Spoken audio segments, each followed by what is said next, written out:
Hi everyone, it's Heather. Thought I'd come and do a video because it's been quite a while since I have filmed anything at all, and the reason for that is probably because of homeschool and also having to work. It's quite difficult to do both together, but I did want to film something today, show you some bits and bobs. I've been having a bit of a clear out and tidying up and whatnot, and as I was doing that I was finding things that I've made in the past that I wanted to show you. So I've got a few different things to show you, and they are sort of embellishment related, button related. So when I was tidying up some of my embellishments, I put all of my, or not all of my brads, but a lot of my brads in these little containers just to contain them, and I came across these ones here, which are sort of fabric covered. They're almost like little buttons, fabric covered buttons, but they've got the brad backing so that you can pop them into a journal or onto a card and something like that. And they're great for making closures and just like centres of flowers, just to add a bit of interest. I really like them because they're fabric. So I'm going to show you something that I made which is quite similar but larger than those. The other thing was these particular brads here. They're absolutely gorgeous, aren't they? These are from, I think they're Trimcraft, and I bought these years ago, and I don't have many of them left, but aren't they so pretty? And they're made out of metal, and they've just got a little brad in the middle that can be removed, so you can change the centre if you want to. And this one just has a faux pearl, flat back pearl in the middle, but you could literally change it and add a different colour faux gem or just a plain middle if you wanted to. So I've got quite a lot of brads, and again this is something that I sort of copied a little bit a while ago, and I came across my version of it and I had another go today so that I could remember how I did it. Oh, and this one here is a button, but it's actually a piece of card, so it's a faux button, and I thought I would show you those as well, so I'll do that in a minute. So let's do the first one. Right, so these ones here, fabric covered brads. You will probably hear my daughter, by the way, downstairs. She's playing on the iPad, I think, with her second cousin, and they're making a right noise. And also excuse the ka-ching, that is Etsy in the background. And you'll hear lots of screams and shouts because obviously the game they're playing is quite exciting. So this is a fabric covered brad, and the reason I was going to show you that is because I made some out of, this is vinyl, floor vinyl. And what I did was cut out using a die cutter, because I've got a die cutter machine. This one's an AccuCut die, but you can get Sizzix circle dies, and I cut out some circle shapes in vinyl, floor vinyl, but I would imagine that you could use card, and I did use card for these ones, and you can use chipboard for those buttons as well. So I cut out the vinyl, and also I cut out some sponge circles, and I also had, this is like a batting, a quilt batting, and that's a bit of a mess, but it was circular, and I'll show you what it looks like. It's actually awful, like snow. It's like that false snow you put out at Christmas. So you can see it's sort of like a sheet, and I basically cut chunks of that out and cut that out on the die cutting machine as well to make circles of it. And then all I did was cut out some larger circles or scraps of cotton. You could also use lace as well and layer it up, and then all you do is basically you can cut a hole in your vinyl and pop a brad through it before you actually make it into the thing, and then you've actually got the brad ready to go. But in this instance I used a piece of wire because I thought that would be good for attaching to a book. These make fantastic closures. They're really lovely because they're so chunky, and they're so pretty, and you can make them in the colour that you want for your book. So you basically just make a hole in the centre of your vinyl or your card, pop a brad through, then you would layer that up with your foam or your batting or whatever that you want to use. You then get a piece of fabric which is bigger than your original circle, and all you do, it's almost like making a yo-yo, you just sew around the edge of excuse me, this piece of foam is way too large and this piece of fabric is too small for that, but you get the idea. You have to make the fabric quite a bit bigger. Then all you do is sew around the edge of the fabric circle and then pull it tight as if you're making a yo-yo, and then that becomes your button. Obviously that one hasn't actually got the brad in, but you can see the hole where the brad would have been. So if I dismember this particular one here, I'll pop a brad. Let's just get, so you can use the plain ones if you have any plain ones. Obviously if you're like me, you may well have lots of pretty ones instead. I've got a heart one there, and you know what, I'm going to nick this one out here.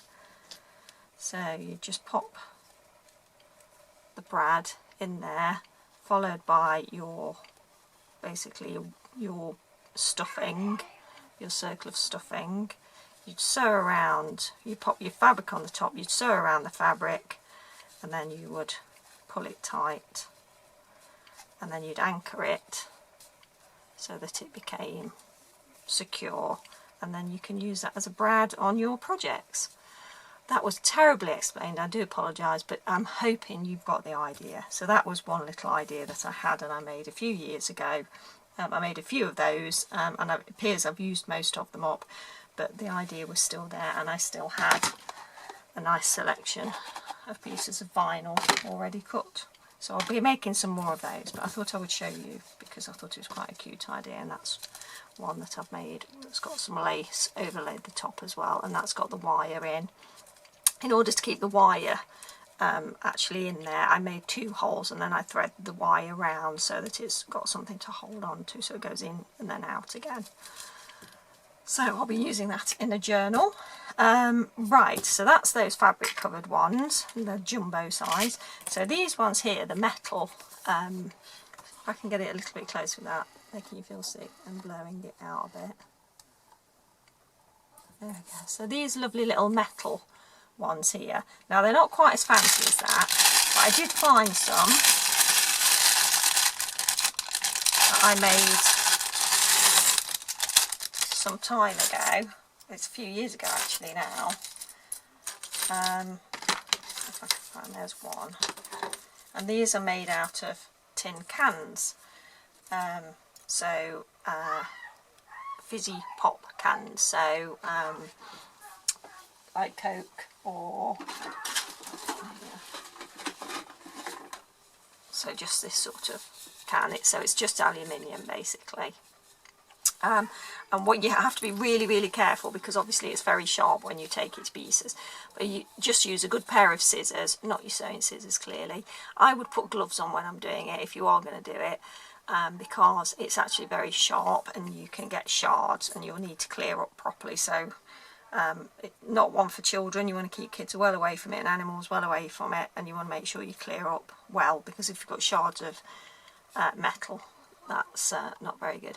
But that's what I used when I made these, and all I did was basically cut the can to pieces, and then I used a punch like this, and it punches out really nicely.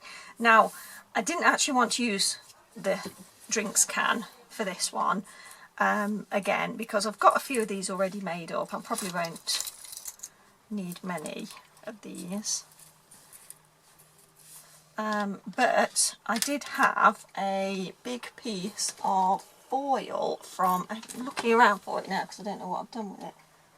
Oh, it's from like a platter tray. So sometimes you get at parties, foil platters with sort of seafood or, you know, cheeses and whatnot on. And it's one of those that I'd done with use, I used for several years for crafting. And basically I just cut a piece of that because it's extra thick foil, and I did the same thing. I just punched out, I literally cut a bit out of it and then use this to punch the flower shape. Now, to take it that step further, you can see that I've coloured these ones here. Obviously the centres there are brads, so they're just plain, small plain brads. I just punched a hole in the middle and then pop a brad through. Sorry, that's Etsy again. And you can see that's added a bit of colour to the middle, but also I've used nail varnish, just not ordinary nail varnish, and I've coloured the outside, and then I've just sort of sculpted them so they look more like a flower shape.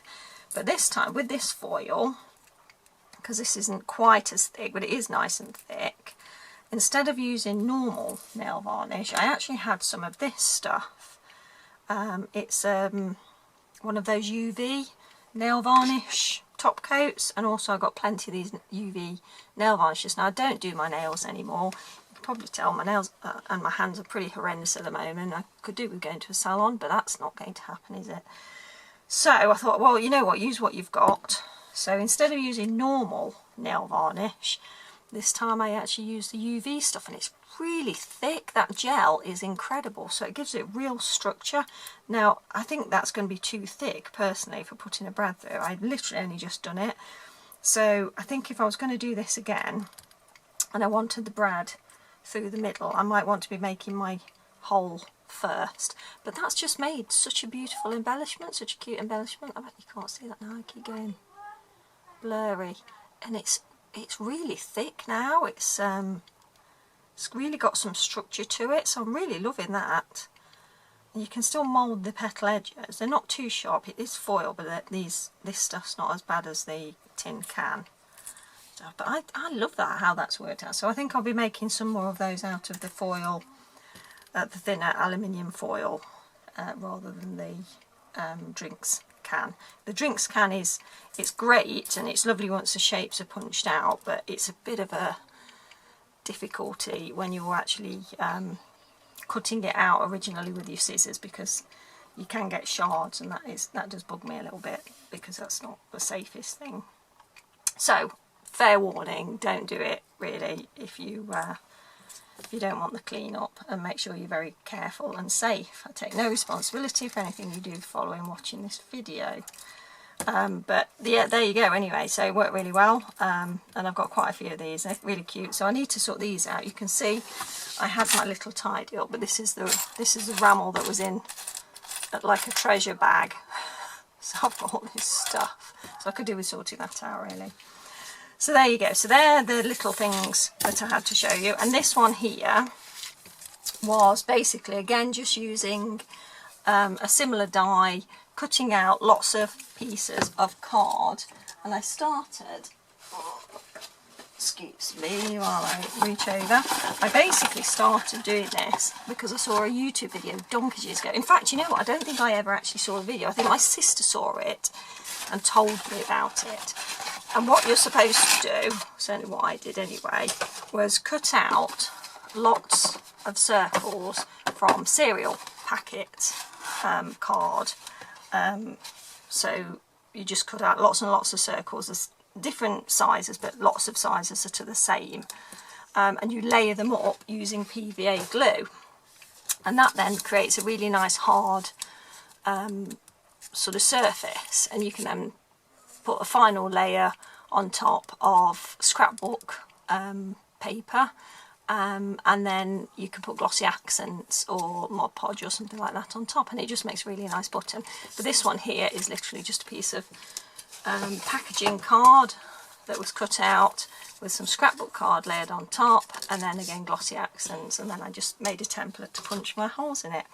So there you go. So that's my my little video for today, just to show you some of the things that I've made in the past and I have come across again as I was doing my big tidy up. I've got a few tidy up videos to show you as I'm slowly making my way through the craft room, and I hope you're all having a great time doing some crafting of your own.